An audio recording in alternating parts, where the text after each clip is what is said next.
بص يا صاحبي، انا مش بتاع اغاني ولا حتى كمان صوتي حلو، بس في اغنيه انا الفتها للاهلي وعجباني الصراحه، اغنيه جماهيريه كده من اللي بتتقال في المدرجات. انا عايز اعرضها عليك دلوقتي، ولو عجبتك قول لي انفذ في التعليقات. هي اغنيه تتقال في المدرجات كده زي اغنيه جمهوره ده حماه، مش شبه اغاني حماقي ولا امير عيد. بالله عليك افتكر ان صوتي مش حلو، بس انا عايزك تفهمها، وعشان تفهمها انا هعرض لك الصور واقول لك كلمات الاغنيه هي بتعبر عن ايه عشان ما تتفهمش غلط.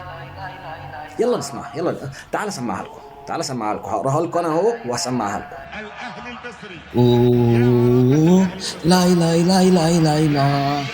اوه لا لا لا لا لا لا لا.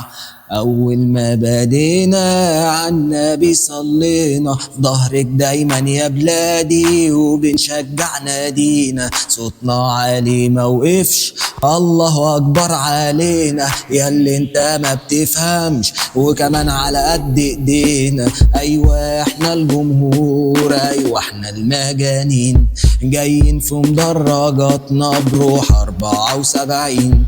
ايوه احنا الجمهور، ايوه احنا المجانين، عالمرة قبل الفوز بنفضل دايما واقفين، على طول واقفين معاهم حاضرين، وفي اي جولة واقفين بصوتنا العالي، مش بتوع مجاملة يا ابني، احنا نادي القرن، يا ويلكم على اي فرقة، احنا مش اي نادي، الاهلي شعب ودولة، يلا اتنطط معايا ونهز كل الكون، نار اختار حيفرقع منك لو اسروح الجنون، عالمكسب دايما نلعب ونكسب على اي ظروف، اي فريق بيشوفنا على طول بيموت من الخوف.